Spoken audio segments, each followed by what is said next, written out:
सोलापूर महानगरपालिकेत कार्यरत तसेच सेवानिवृत्त शिक्षक आणि परिवहन विभागातील कर्मचाऱ्यांच्या विविध प्रलंबित मागण्या व प्रश्नांबाबत महानगरपालिका कामगार महासंघाचे अध्यक्ष तथा माजी महापौर UN बेरिया यांच्या नेतृत्वाखाली शिक्षक व कामगारांच्या शिष्टमंडळाने 6 ऑगस्ट 2026 रोजी महापालिकेचे महापौर विनायक कोंडयाल यांची भेट घेतली।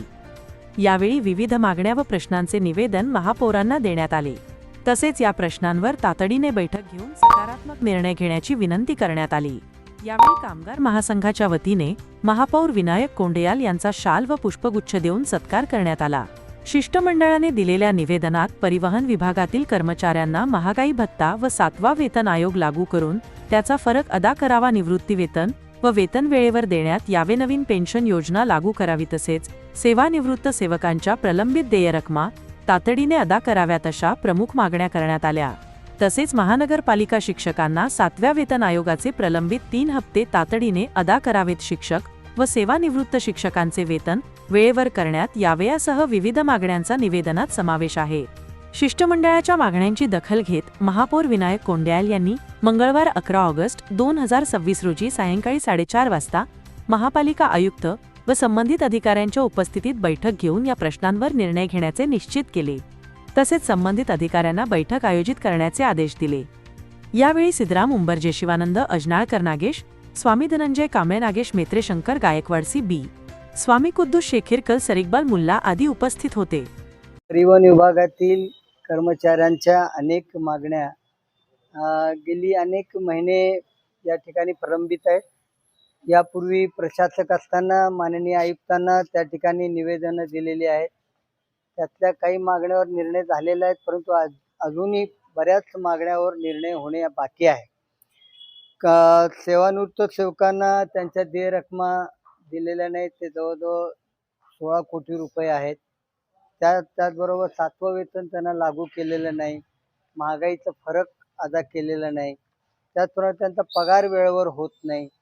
अशा अनेक मागण्या, बदली कामगारांच्या कामाचा प्रश्न आहे, अशा अनेक मागण्या ज्या आहेत परिवहनच्या सेवकांच्या आहेत। सेवानिवृत्तांच्या पुनर्नियुक्तीचा विषय आहे। तर अशा पद्धतीचं एक निवेदन आज आम्ही माननीय महापौरांची भेट घेऊन दिलेलं आहे। शिक्षण मंडळाकडे काय झालं आहे की शिक्षक आणि सेवानिवृत्त सेवकांना 7व्या वेतनाचे शासनाचे हप्ते सर्व आलेले आहेत, 5 हप्ते, परंतु महापालिकेने त्यांना जो कॉन्ट्रीब्युशन आहे 50% ते दिलेलं नाही। त्यांचे 3 हप्ते राहिलेले आहेत, ते देण्यासंदर्भामध्ये आम्ही त्या ठिकाणी हे केलेले आहेत।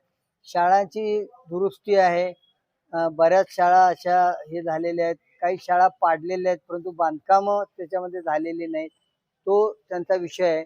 पेन्शनरचा पेन्शन वेळेवर होत नाही, शिक्षकांचा पगार वेळेवर होत नाही, हेही त्यांना सांगितलं की ते वेळेवर करणं गरजेचं आहे आणि महागाई भत्ता सुद्धा त्यांचा राहिलेला आहे। अशा मागण्या आणि प्रश्न आम्ही माननीय महापौरांना दिलेले आहेत, महापौरांना सांगितलेलं आहे। त्यांनी मंगळवारी बैठक लावलेली आहे। आयुक्त आणि अकाउंटंट आणि शिक्षण अधिकाऱ्यांना घेऊन आपण या ठिकाणी निर्णय घेऊ असं माननीय महापौरांनी सांगितलेलं आहे। त्याच्यात आमचं समाधान झालेलं आहे। मंगळवारी काय होतं ते पाहू। एक विषय असा की नाही प्रशासकीय कारकिर्दीच्या आधी 5 वर्ष तर खूपच म्हणजे शहर मागे गेलेलं आहे। अशी कुठली महत्त्वाची अशी कामं शहरात झालेली नाही आणि त्यानंतर 4 वर्ष प्रशासक होता, प्रशासकीय कारकिर्दीमध्ये देखील कामं झालेली नाही आणि त्यामुळे मला वाटतं की 9 वर्ष या शहरामध्ये काही कामं झालेली नाहीत। आता या जानेवारी-फेब्रुवारीला निवडणुका झालेल्या आहेत, नवीन महापौर आलेले आहेत, अंदाजपत्रक मार्चमध्ये झालेलं आहे, अनेक तरतुदी महापालिकेच्या अंदाजपत्रकामध्ये केले गेलेले आहेत। आता त्या कशा पद्धतीने युटिलाइज होत आहेत, कशा पद्धतीने त्याच्यामध्ये ते कामं होत आहेत ते पाहावं लागेल।